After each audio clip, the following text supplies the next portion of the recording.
اعوذ باللہ من الشیطان الرجیم، بسم اللہ الرحمن الرحیم، الحمد للہ رب العالمین والصلاة والسلام علی رسولہ الکریم، رب اشرح لی صدری ویسر لی امری واحلل عقدۃ من لسانی یفقہوا قولی۔ السلام علیکم ورحمۃ اللہ وبرکاتہ۔ کیا حال ہیں آپ سب کے؟ الحمدللہ خیریت سے ہیں؟ رزلٹ کا الحمدللہ انتظار سر، ہے؟ بالکل ٹھیک ٹھاک۔ کیسا ہوا آپ آپ لوگوں کا سنائیے، آپ پیپر؟ کیسے ہیں؟ فائنل کوئز آسان تھا، اپنے مشکل تو حساب نہیں سے تھا؟ تو نہیں آسان تھا، لیکن تھوڑا سا کنفیوزنگ ہو گیا تھا، تو اس لیے کچھ سوالات کے جو کچھ غلط ہو گئے جوابات سر، اچھا۔ کنفیوژن میں۔ چلیں، جو مقصد آبجیکٹو ہوتا ہے ہر چیز کا وہی ہوتا ہے کہ سیکھا جائے کچھ نہ کچھ، تو ہوپ فلی اس سے بھی، غلطیوں سے بھی بندہ سیکھتا ہے اپنی، تو انشاءاللہ اس سے بھی کچھ نہ کچھ سیکھنے کو ہی ملا ہوگا۔ تو جی بالکل۔ رزلٹ کا انتظار ہوگا ساروں کو، تو لیکن ہم لوگ مطلب جس طرح بچپن میں ہوتا تھا نا، اسکول میں کوئی فنکشن ہوتے تھے رزلٹ سے پہلے، تو پہلے کچھ ٹیبلوز وغیرہ ہوتے تھے، اور پھر کچھ اور بات ہوتی تھی، تجسس برقرار رکھا جاتا تھا، اور آخر میں پھر جا کے کہیں رزلٹ اناؤنس ہوتا تھا۔ تو ہمارا بھی کچھ اسی طرح کی ترتیب ہوتی ہے۔ تو آج کے دن میں آج جو ہماری کلاس ہے، چھوٹی سی کلاس ہوگی، اس میں ہم 3 پریزنٹیشنز دیکھیں گے انشاءاللہ۔ تو سب سے پہلے تو ہم ایک سٹوری دیکھیں گے، اس سٹوری کا زندگی سے تعلق ڈھونڈنے کی کوشش کریں گے، اور سمجھیں گے کہ یہ کس طرح ہمارے ساتھ منسلک ہے یا ہمارے سے ایفیلیٹڈ ہے۔ پھر اس کے بعد ہم QC2 کا تھوڑا چھوٹا سا ایک انٹروڈکشن لیں گے، اور آخر میں ہم پھر رزلٹ اناؤنس کریں گے انشاءاللہ۔ تو باقی ساتھی جوائن کر لیتے ہیں ساتھ ساتھ، میرا خیال ہے ہم لوگ سٹارٹ کرتے ہیں۔ تو سٹوری یہ ہے کہ سٹوری ہے عاصم صاحب کے بارے میں۔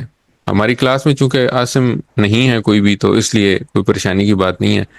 کبھی کبھی کوئی کلاس میں عاصم نام کا بندہ ہو جائے تو پھر پریشانی ہو جاتی ہے کہ یہ عاصم بھائی برا نہ منا دیں کہ میرے بارے میں سٹوری تو نہیں ہے۔ تو سٹوری کچھ ایسے ہے جی کہ ایک دن عاصم صاحب اور ان کی بیوی بچوں نے فیصلہ کیا سیر پہ جانے کا، اور انہوں نے کہا کہ ہم سیر پہ چلیں گے اور دنیا کی رنگینیاں دیکھیں گے۔ تو چلتے چلتے ان کو رستے میں ایک شخص ملا۔ عاصم نے پوچھا تم کون ہو؟ تو اس نے کہا میں مال ہوں۔ عاصم نے اپنی بیوی بچوں سے پوچھا کہ کیا خیال ہے، کیا ہم اسے اپنے ساتھ بٹھا لیں؟ تو مطلب ظاہر ہے جب آپ اس سوال کا جواب سوچیں گے کہ کیا جواب ہوگا، تو وہی جواب تھا جو ایکسپیکٹڈ تھا۔ سب نے کہا ضرور ضرور، ہمیں اس سفر میں اس کی ضرورت پڑے گی۔ ہم چونکہ دنیا کی آسائشیں اور دنیا کی رنگینیاں دیکھنے جا رہے ہیں، تو مال اگر ہمارے ساتھ ہوگا تو ہم اس کی موجودگی میں بہت کچھ حاصل کر سکتے ہیں، بہت ساری آسانیاں مل جائیں گی، بہت ساری آسائشیں مل جائیں گی، تو اس کو ہم اپنے ساتھ لے لیتے ہیں۔ عاصم نے مال کو اپنے ساتھ بٹھا لیا اور آگے بڑھ گیا۔ تھوڑا سا اور آگے گئے تو ایک اور شخص کھڑا نظر آیا۔ عاصم نے گاڑی روکی اور اس سے پوچھا تم کون ہو؟ تو اس نے کہا میں منصب اور مقام ہوں۔ تو عاصم نے اپنی بیوی بچوں کی طرف دیکھا، گویا ان سے پوچھ رہا ہو کہ کیا خیال ہے، کیا اسے ساتھ لے لیں؟ تو وہی ایکسپیکٹڈ جواب تھا سب کا کہ ضرور، ہمیں اس سفر میں اس کی ضرورت پڑے گی۔ دنیا کی لذتوں کو ہم مال کے ساتھ خرید سکتے ہیں، لیکن کچھ لذتیں جو ہے وہ جب یہ منصب اور مقام ہوتا ہے تو ان لذتوں کا حصول آسان ہو جاتا، مال کی موجودگی سے بھی زیادہ آسان ہو جاتا۔ تو عاصم صاحب نے اسے بھی اپنے ساتھ بٹھا لیا اور آگے بڑھ گیا۔ اسی طرح اس سفر میں بہت سے لوگ ان کو رستے میں ملتے رہے، اور وہ اپنے فیملی سے پوچھتا رہا۔ فیملی والے بچے اور بیوی بچے جو تھے وہ اس کو اجازت دیتے رہے، اور وہ ان ساری چیزوں کو اپنے ساتھ بٹھاتا رہا۔ تھوڑا آگے گئے تو ایک اور شخص سے ملاقات ہوئی۔ عاصم نے پوچھا تم کون ہو؟ اس نے جواب دیا میں دین ہوں۔ تو عاصم نے سوالیہ نظروں سے اپنی فیملی کی طرف دیکھا کہ اس کے بارے میں کیا خیال ہے، تو سب نے کہا نہیں ابھی نہیں، یہ وقت ابھی دین کو ساتھ لے کے جانے کا نہیں ہے، ابھی ہم دنیا کی سیر اور انجوائے کرنے جا رہے ہیں۔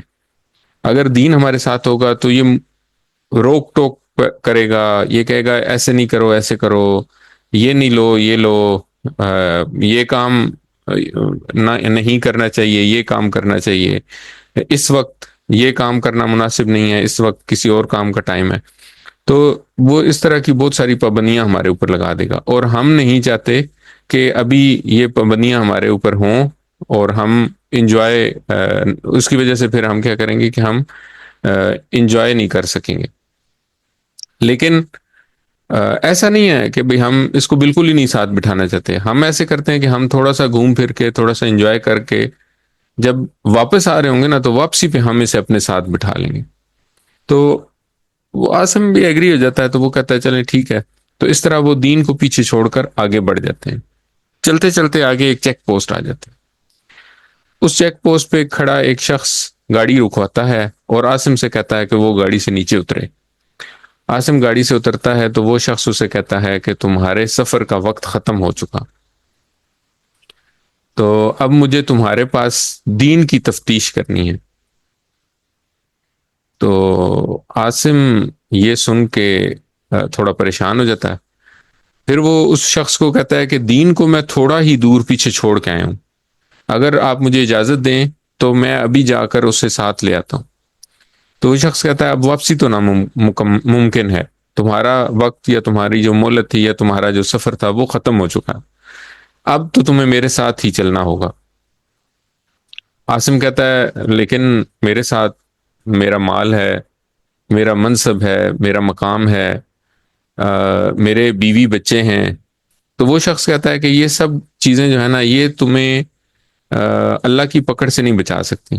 جو تم سے پوچھ گچھ ہونی ہے، نہ وہ تمہارے مال کے بارے میں ہونی ہے، نہ تمہارے منصب اور مقام کے بارے میں ہونی ہے، اور نہ تمہارے بیوی بچوں سے پوچھا جائے گا، اور نہ وہ اس پوچھ گچھ میں تمہاری مدد کر سکتے ہیں.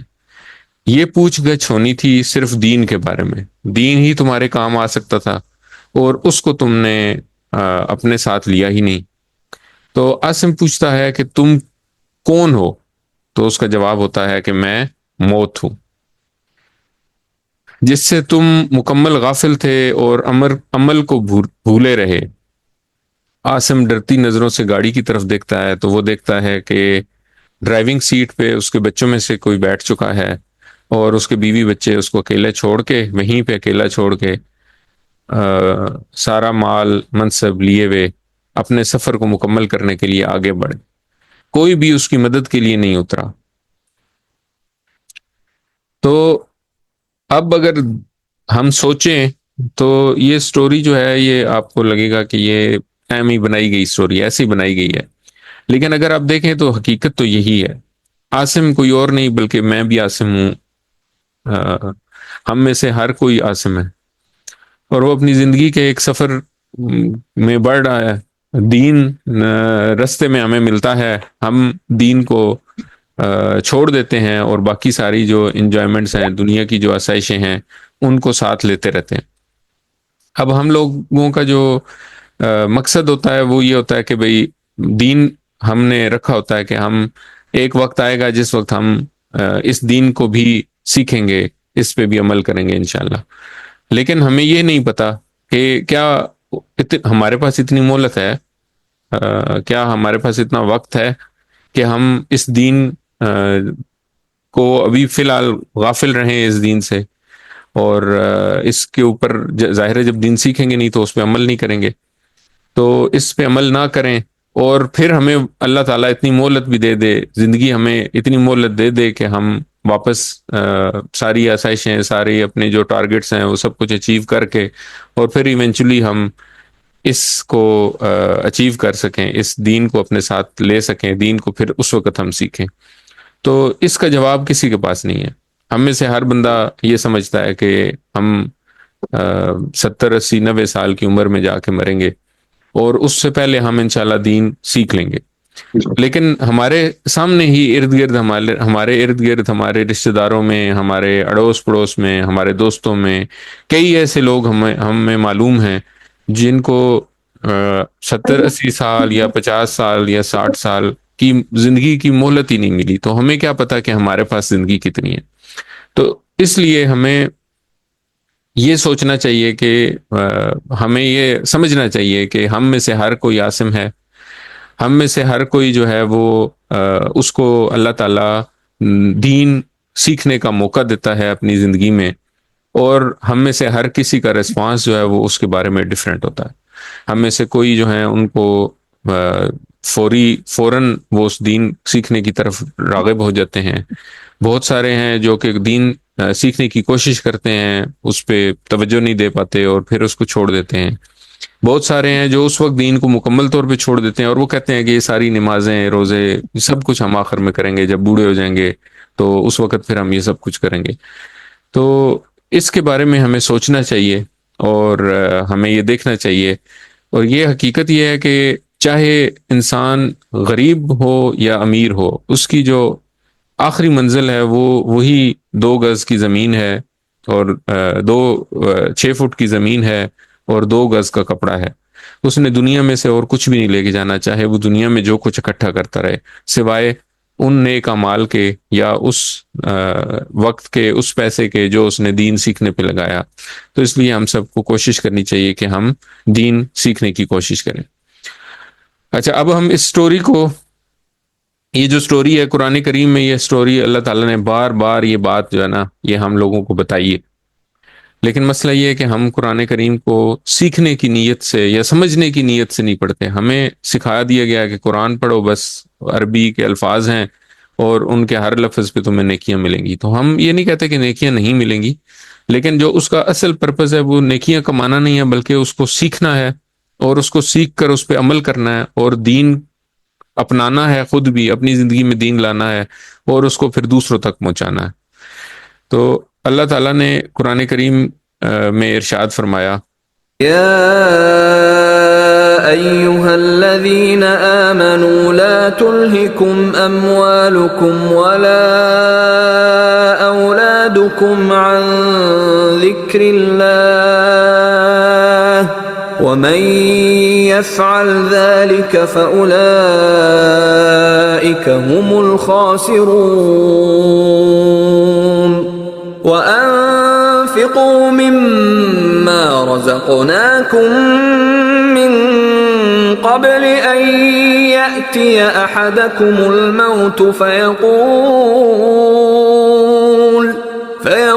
رب لولا أخرتني إلى أجل قريب فأصدق وأكن من الصالحين ولن يؤخر الله نفسا إذا جاء أجلها والله خبير بما تعملون۔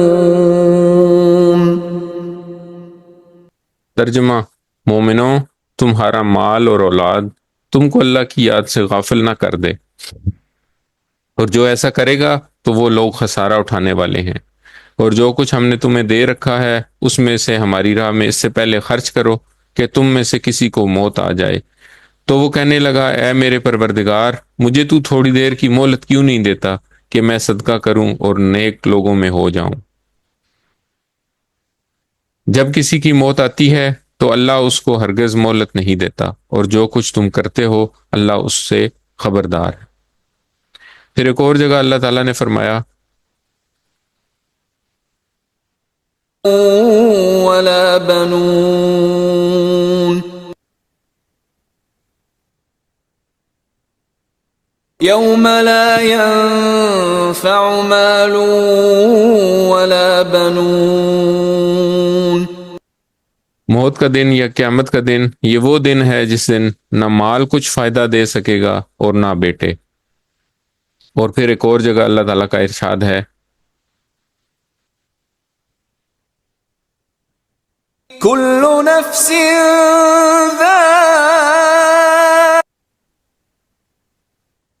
ذائقة الموت وإنما توفون أجوركم يوم القيامة فمن زحزح عن النار وأدخل الجنة فقد فاز وما الحياة الدنيا إلا متاع الغرور۔ ترجمہ: ہر متنفس کو موت کا مزہ چکھنا ہے اور تم کو قیامت کے دن تمہارے اعمال کا پورا پورا بدلہ دیا جائے گا۔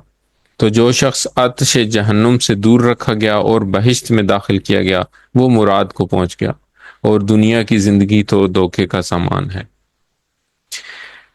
پھر اسی طرح ایک اور جگہ اللہ تعالیٰ کا ارشاد ہے، قل إن كان آباؤكم وأبناؤكم وإخوانكم وأزواجكم وعشيرتكم وأموال اقترفتموها وتجارة تخشون كسادها ومساكن ترضونها أحب إليكم من الله ورسوله وجهاد في سبيله فتربصوا حتى يأتي الله بأمره والله لا يهدي القوم الفاسقين۔ ترجمہ: کہہ دو کہ اگر تمہارے باپ اور بیٹے اور بھائی اور عورتیں اور خاندان کے آدمی اور مال جو تم کماتے ہو اور تجارت جس کے بند ہونے سے ڈرتے ہو اور مکانات جن کو تم پسند کرتے ہو اللہ اور اس کے رسول سے اور اللہ کی راہ میں جہاد کرنے سے تمہیں زیادہ عزیز ہوں تو ٹھہرے رہو یہاں تک کہ اللہ اپنا حکم بھیجے، اور اللہ نافرمان لوگوں کو ہدایت نہیں دیا کرتا۔ تو یہ تو کچھ مثالیں ہیں۔ اس طرح کی قرآن کریم اس طرح کی آیات سے بھرا پڑا ہے جس میں اللہ تعالیٰ نے یہ کہا ہے کہ اسی طرح کا مضمون ہے کہ یہ دین یا یہ جو اللہ تعالیٰ کا رستہ ہے اس کی طرف جن لوگوں کو بلایا جاتا ہے اور وہ اس سے نظریں پھیرتے ہیں یا اس سے کتراتے ہیں، تو اللہ تعالیٰ ان کے لیے ان کی عقلوں پہ یا ان کی آنکھوں پہ ان کے کانوں پہ پردے ڈال دیتا ہے۔ تو اللہ تعالیٰ ہمیں بچائے کہ ہم ایسے نافرمان لوگوں میں شامل ہوں جن کو اللہ تعالیٰ ہدایت نہیں دیتا۔ تو اس لیے ہم استغفار کریں اپنی غلطیوں کے اوپر اور اللہ تعالیٰ کی طرف واپس پلٹیں۔ تو ہم کہتے ہیں استغفر اللہ واتوب الیہ۔ تو یہ پہلی پریزنٹیشن تھی، اس میں ہم نے یہ سمجھا کہ قرآن یا اللہ تعالیٰ کا دین جو ہے وہ انسان کی زندگی میں آتا ہے جب، تو انسان کے اوپر ڈیپینڈ کرتا ہے، انسان جو ہے وہ اس کا رسپانس مختلف ہوتا ہے۔ کئی دفعہ وہ اس کو ایکسیپٹ کر لیتا ہے، ایکسیپٹ کر لے تو اس کے اوپر اس کو سیکھنا شروع کر دے، اس پہ عمل کرنا شروع کر دے، اور یہی اللہ تعالیٰ ہم سے چاہتے ہیں۔ اللہ تعالیٰ یہ چاہتے ہیں کہ انسان جو ہے وہ میرے رستے پہ آئیں، میرا رستہ اپنائیں اور میرے رستے کی پیروی کریں۔ اور اللہ کا رستہ کہاں پہ ہے؟ اللہ کا رستہ یا اللہ کے رستے کے بارے میں جو ہدایات ہیں وہ ساری کی ساری قرآن میں ہیں اور حدیث میں ہیں، سنت میں ہیں۔ تو انشاءاللہ یہ کورسز جو ہیں، یہ جس طرح آپ نے یہ دیکھا کہ QC1 ہم نے کتنی آسانی سے قرآن کریم کے 50% الفاظ سیکھے صرف 20 گھنٹوں میں۔ تو اسی طرح ہم یہ سفر جاری رکھیں اور ہم انشاءاللہ QC2 اور پھر اس کے بعد جو اس کے سبسیکوینٹ کورسز ہیں وہ اسی طرح آسان ہیں۔ ہر ہفتے میں آپ نے 2 گھنٹے ٹائم نکالنا ہے اور اس میں آپ نے کچھ نیا لیسن سیکھنا ہے اور اس لیسن کی پریکٹس کرنی ہے، اور اسی طرح کرتے کرتے آہستہ آہستہ آہستہ آہستہ انشاءاللہ ہم قرآن کریم سیکھ جائیں گے۔ اور یہ جو ہمارے ذہن میں یا ہمارے شیطان جو ہمارے دلوں میں ایک وسوسہ ڈالتا ہے کہ قرآن تو بہت مشکل ہے، اس کو میں کیسے پڑھوں گا، یہ تو علماء کے پڑھنے والی چیز ہے، تو انشاءاللہ ہم اس کو شکست دے پائیں گے اور ہم اپنا یہ آبجیکٹیو یا اپنا جو عمل ہے اس کو قرآن اور سنت کے مطابق کر پائیں گے انشاءاللہ۔ اچھا جی، یہ تھی ہماری پہلی پریزنٹیشن۔ دوسری پریزنٹیشن جو ہے وہ ہے QC2 کے انٹروڈکشن کے بارے میں، ٹھیک ہے۔ تو جس طرح QC1 ہے اسی طرح اس کے بعد اگلا جو کورس ہے وہ ہے QC2، قرآن کورس 2۔ قرآن کورس 2 جو ہے وہ بھی بالکل اسی طرح ہی ہے جس طرح QC1 ہے۔ اس میں 2 حصے تھے ہمارے QC1 میں، جب ہم پڑھتے تھے تو 2 حصے تھے ہمارے پاس۔ ایک حصے میں ہم نماز سے نماز کے بارے میں پڑھتے تھے، نماز پڑھتے تھے، اور دوسرے حصے میں ہم قرآن کریم سیکھنے کے لیے کچھ گرامر پڑھتے تھے۔ تو گرامر میں ہم نے کیا کیا پڑھا؟ ہم نے اسماء کے بارے میں، اسم کے بارے میں پڑھا، ہم نے حرف کے بارے میں پڑھا، اور ہم نے فعل کے بارے میں پڑھا۔ تو ابھی تک جو ہم نے پڑھا ہے وہ فعل کے کچھ چیپٹرز پڑھے ہیں۔ تو اب یہ والا ہمارا جو شروع میں انٹروڈکٹری کلاس تھی، اس میں ہم نے بتایا تھا کہ ہمارا یہ جو کورس ہے، یہ باقی جتنے بھی قرآن سیکھنے کے کورسز ہیں ان سے ڈفرینٹ اس لیے ہے کہ جس دن آپ نے یہ کورس سیکھنا شروع کیا، اس دن سے ہی پریکٹیکلی آپ نے نماز کے اندر اس کورس کو امپلیمنٹ کرنا شروع کر دیا۔ تو آپ نماز میں ان الفاظ کی پریکٹس کرتے ہیں، اور ان الفاظ سے کو آپ یاد کر سکتے ہیں۔ ان الفاظ کو یا ان کے ترجمے کو یاد کرنے کے لیے آپ کو کوئی ایکسٹرا ایفرٹ نہیں کرنی پڑتی۔ گرامر سیکھنے کے لیے تھوڑی سی محنت کرنی پڑی، لیکن الحمدللہ وہ بھی ہم سب نے سیکھی، اور اب جو ظاہر ہے رزلٹ ہمارے سامنے ہے، کافی لوگ جو ہیں وہ جتنے لوگوں نے کمپلیٹ کیا کورس، ان میں سے سارے ہی تقریباً پاس ہو چکے ہیں۔ تو الحمدللہ اس کا مطلب ہے کہ ہم قرآن اچھے سے سیکھنا شروع کر چکے ہیں۔ QC2 میں ہم کیا کریں گے؟ QC2 میں ہم ڈائریکٹ قرآن کے اوپر سے پڑھنا شروع کر دیں۔ اسی طرح QC2 میں بھی 2 حصے ہوں گے کلاس کے، ہر سبق 20 اسباق ہوں گے، ہر سبق کے 2 حصے ہوں گے، A اور B۔ جس طرح یہاں پہ نماز A میں ہم نماز پڑھتے تھے، تو وہاں پہ A میں ہم قرآن کریم پڑھیں گے۔ تو قرآن کو ہم جو سپارے ہیں، مطلب یہ سپارے تو ایک پہلے سے ڈیوائیڈ کیے، قرآن کو اس طرح تقسیم کیا جا چکا ہوا ہے، سپارے ہیں 30 سپارے۔ تو پہلا سپارہ لیتے ہیں ہم، اور پہلے سپارے کا پہلا پاؤ جو ہے، یعنی کہ پہلے 5 صفحات، ہم نے یہ دیکھا تھا کہ 20 صفحات کا ایک سپارہ ہوتا ہے حافظی مصحف میں۔ تو ہم اس کے جو پہلے 5 صفحات ہیں ان کو QC2 میں پڑھیں گے، یعنی کہ پہلا پاؤ انشاءاللہ QC2 میں پڑھیں گے۔ اس میں ہم یہ کرتے ہیں کہ ہر جو پیج ہے اس کے 4 حصے کرتے ہیں، اور 4 حصے کرتے ہیں تو 5 4 are 20، تو اس طرح 20 اسباق بن جاتے ہیں۔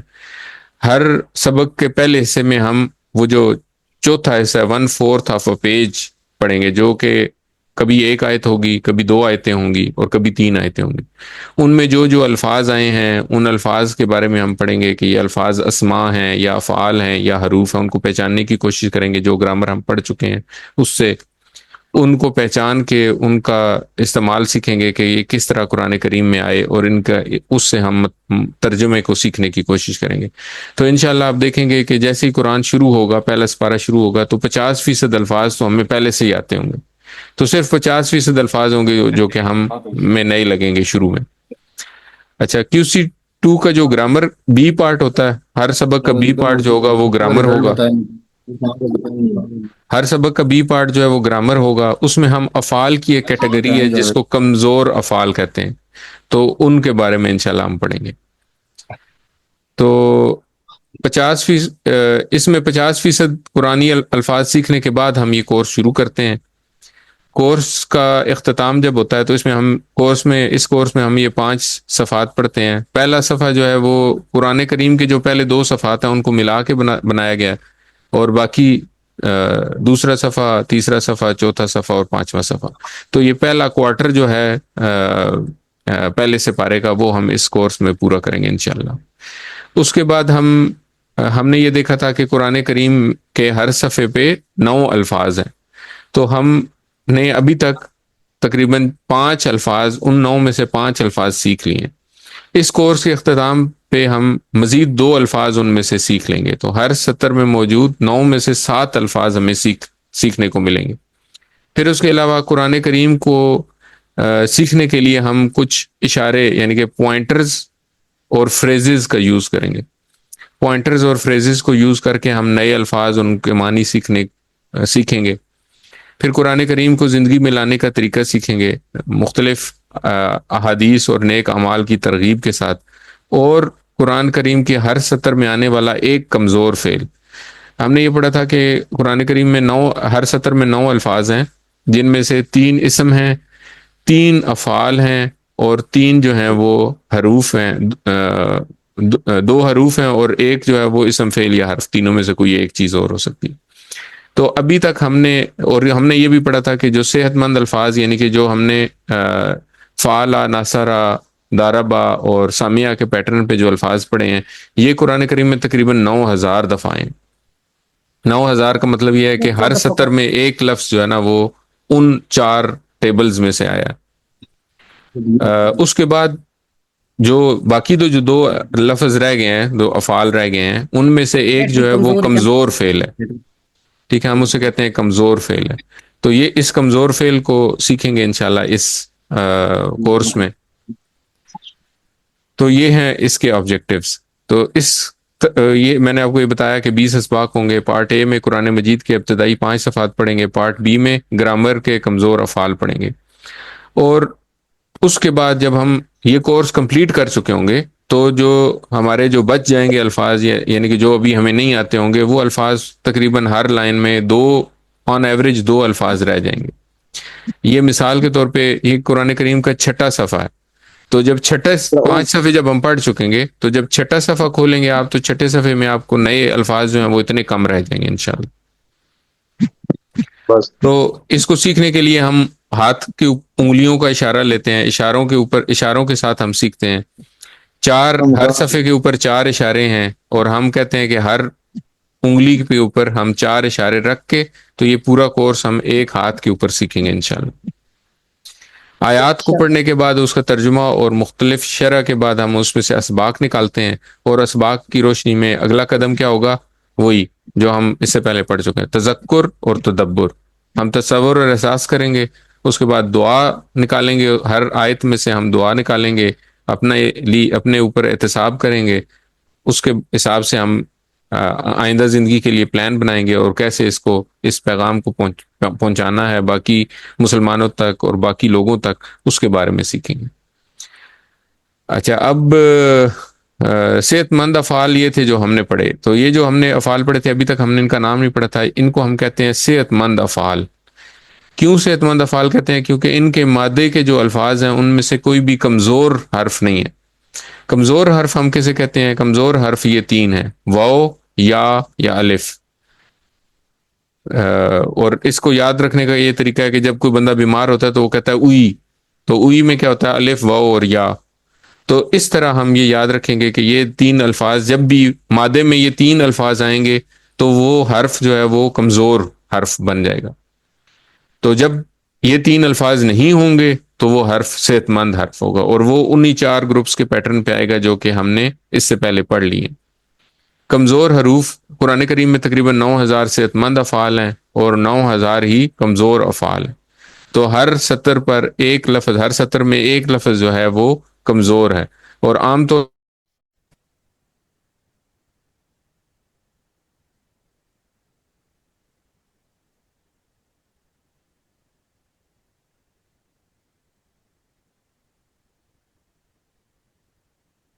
اچھا جی، عام طور پہ ہم نے جو بہت زیادہ کمزور افعال جو ہمارے سامنے آتے ہیں وہ کیا ہے؟ وہ ہے وعدہ، کالا جو ہے وہ قرآن کریم میں بہت زیادہ استعمال ہوا ہے. تو یہ ان افعال سے، یہ جو فعل ہیں ان سے انشاءاللہ تعارف ہم سیکھیں گے. تو یہ کمزور افعال جو ہیں، کمزور حرف جو ہے یہ کسی فعل کے شروع میں آ سکتا ہے، درمیان میں آ سکتا ہے، یا آخر میں آ سکتا ہے. تو اس طریقے سے ہم ان کو تقسیم کریں گے اور اس طریقے سے سیکھیں گے انشاءاللہ. یہ ہم پورے 20 اسباق میں سیکھیں گے، تو یہ بہت آسانی سے ہم یہ سارے افعال سیکھ جائیں گے. چلیں جی، یہ ہو گیا QC2 کا انٹروڈکشن. تو میری آپ سب لوگوں سے التماس ہے کہ میں نے گروپ کے اوپر بھی کچھ شیئر کیے تھے QC2 کے کورسز، اور اس کے علاوہ بھی QC2 کے کورسز آتے رہتے ہیں. آپ اپنی مصروفیت اور اپنا دن اور جو بھی آپ کو ٹائم سوٹ ہوتا ہے، سوٹیبل جو ٹائم آپ کو لگتا ہے، آپ اس کے حساب سے کورس چوز کریں اور QC2 جوائن کریں. اس سفر کو ہم نے یہ وعدہ کرنا ہے آپس میں ایک دوسرے سے کہ جو ہم نے یہ 3 مہینے ہم نے محنت کی، 3 مہینے میں ہم نے قرآن کچھ سیکھا، تو ہم نے اس کو یہاں پہ چھوڑنا نہیں ہے. ہم اس کو کنٹینیو کریں گے اور انشاءاللہ ہم قرآن کریم پورا سیکھ کے اس کو اپنے منزل مقصود پہ پہنچیں گے. اور پھر اس کے علاوہ نا ہم نے یہ بھی دیکھا تھا کہ یہ قرآن صرف خود سیکھنا نہیں ہے، یہ سیکھنا ہے اور پھر دوسروں کو سکھانا بھی ہے. تو ہم نے یہ دیکھا تھا کہ نبی کریم صلی اللہ علیہ وسلم نے فرمایا خیرکم من تعلم القرآن وعلمہ، تو سب سے بہترین وہ ہے جو کہ قرآن سیکھے اور پھر دوسروں کو سکھائے. اور سکھانے کا عمل یہ نہیں ہے کہ ہم نے پہلے پورا قرآن سیکھنا ہے اور اس کے بعد کسی کو سکھائیں گے، بلکہ سکھانے کا عمل جو ہے وہ ساتھ ہی شروع ہو جاتا ہے. جیسے ہی آپ نے سیکھا آپ ساتھ ہی سکھانا شروع کر سکتے ہیں. تو اس کی جو QC1 ہم نے کمپلیٹ کیا ہے، اس کی ٹیچر ٹریننگ ورکشاپس آتی ہیں، کچھ ہر 3 مہینے بعد یا 6 مہینے بعد ورکشاپ ہوتی ہے. جب وہ ورکشاپ ہوگی وہ بھی آپ کو شیئر کر دی جائے گی. آپ لوگ، وہ فزیکل ہوتی ہے، اس میں 3 دن کی کلاس ہوتی ہے فزیکلی E11 میں. الفلاح منزل ٹرسٹ کا ہیڈ کوارٹر سمجھ لیں، ہیڈ کوارٹر ہے، مرکز ہے، تو وہاں پہ یہ کلاسز ہوتی ہیں. 3 دن کی کلاس کے بعد آپ کو سارا مٹیریل سب کچھ سکھا دیا جاتا ہے کہ آپ نے کس طرح لوگوں کو سکھانا ہے. تو جو کچھ آپ نے سیکھ لیا اس کو آگے سکھائیں. بہت زیادہ پوٹینشیل ہے اس فیلڈ میں.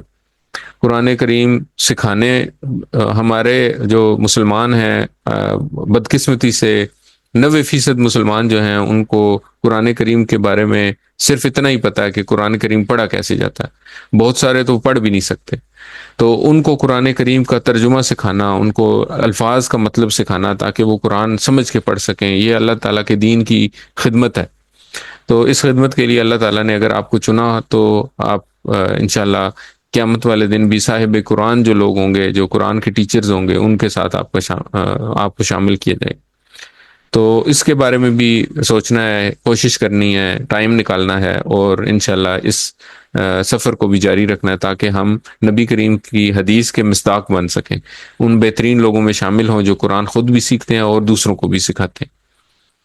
تو جب بھی نیکسٹ ٹیچر ٹریننگ ورکشاپ ہوگی تو انشاءاللہ وہ بھی آپ کو اس کی بھی ڈیٹیلز یا اس کی بھی جو بھی فردر جو بھی باتیں ہیں وہ انشاءاللہ آپ کے ساتھ شیئر کر دی گئی.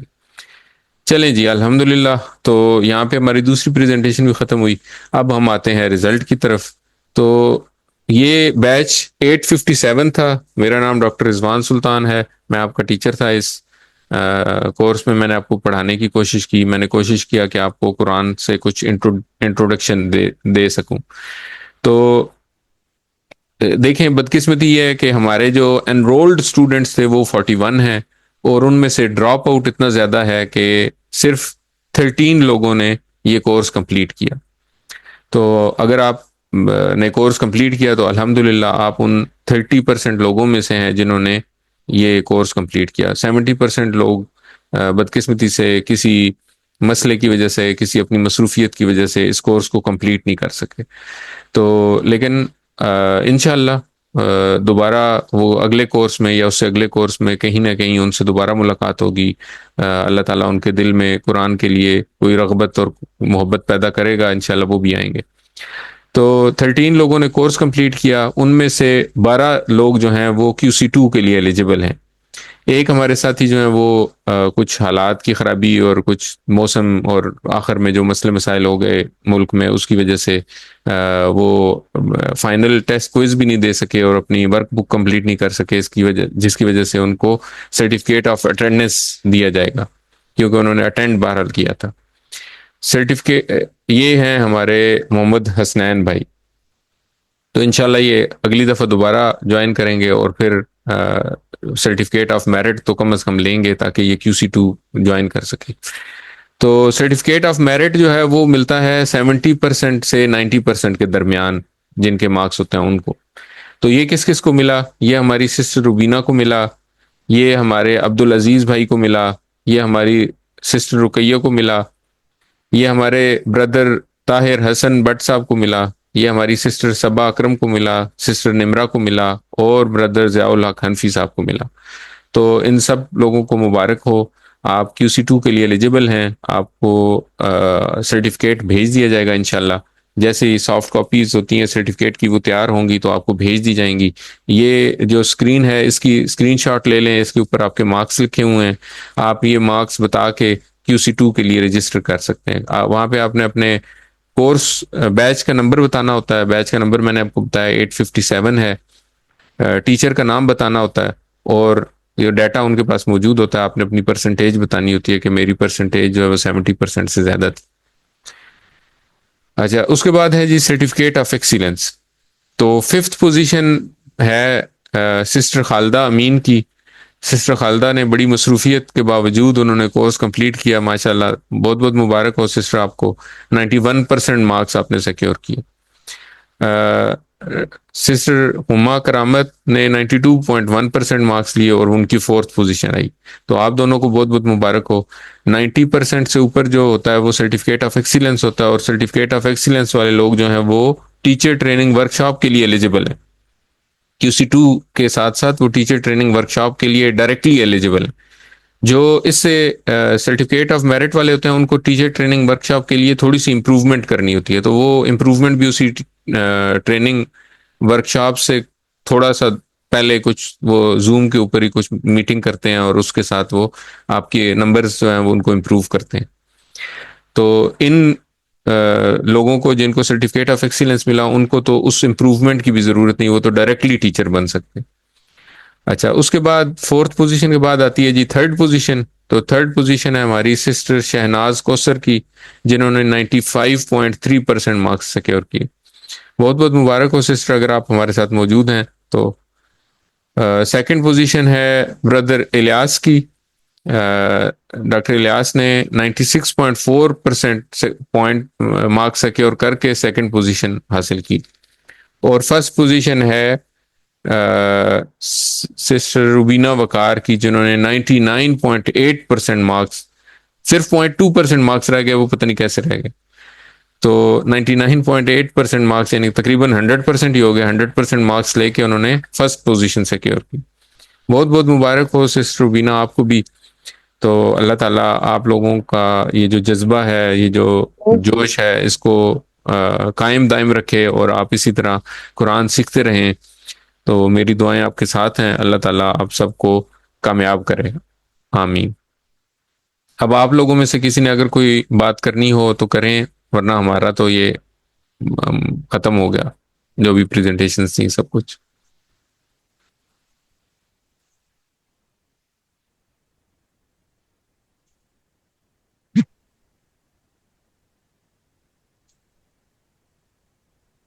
کیسا رہا آپ لوگوں کو، کیسا لگا؟ یہ مشکل تھا، آسان میں تھا؟ صرف کہنا چاہوں گا، نہیں آسان تھا، اور آپ نے کہ جس کا وے آف ٹیچنگ آپ کا تھا، اس نے اس کو اور آسان کر دیا تھا، چلیں بہت جس کی شکریہ۔ وجہ سے ہم اس کو یہ اصل قابل ہو میں سکے کہ اس سے مارکس لے سکے۔ یہ کورسز بنائے ہی اسی طرح گئے ہیں کہ ان کو سیکھنا بہت آسان ہے، تو یہ ڈیزائن ہی اسی طرح کیے گئے ہیں۔ اس میں جنہوں نے ڈیزائن کیا، جنہوں نے ہم تک پہنچایا، جنہوں نے پھر آپ تک پہنچایا، سب کا شکریہ، اللہ تعالیٰ سب کو جزائے خیر دے، تو اور اللہ تعالیٰ ہم سب سے راضی ہو جائے۔ تو بس یہ اس کا مقصد یہی تھا کہ ہم لوگ سارے قرآن کے ساتھ ایک ایفیلیشن قائم ہو جائے، قرآن جب کھولیں تو چیزیں جو الفاظ ہیں وہ ہمیں جانے پہچانے ملیں، اور پھر ہم ان کے اوپر غور کر سکیں، ان کو سمجھنے کی کوشش کر سکیں۔ تو آپ لوگوں کا بھی بہت بہت شکریہ، آپ لوگوں نے مجھے برداشت کیا، میرا ساتھ دیا، تو آج ہم اس دن تک پہنچے ہیں الحمدللہ۔ اللہ تعالیٰ کا بہت بہت کرم ہوا ہمارے اوپر۔ تو بس آپ لوگ بھی اپنا سفر جاری رکھیں، میرا بھی سفر جاری ہے، میرے لیے بھی دعا کریں، میں آپ لوگوں کے لیے دعا کروں گا، اللہ تعالیٰ ہم سب کے لیے قرآن سیکھنا اور سکھانا آسان بنائے، آمین۔ اللہ آپ کو جزا دے، آپ نے بہت محنت سے اور ٹائم نکال کے اپنے جانا سب کے لیے یہ اس کورس کو آسان بنایا۔ بہت بہت شکریہ۔ اللہ تعالیٰ آپ کو صحت تندرستی دے، اور اللہ تعالیٰ آپ کو بہت ترقیاں دے۔ آپ آمین نے اتنا اچھا آمین۔ کورس آپ کو بھی اللہ تعالیٰ قائم دائم رکھے، قرآن کے ساتھ جوڑے رکھے، اور سبحان اللہ و بحمدہ، سبحانک اللہم و بحمدک، نشہد ان لا الہ الا انت، نستغفرک و نتوب الیک۔ السلام علیکم ورحمۃ اللہ وبرکاتہ۔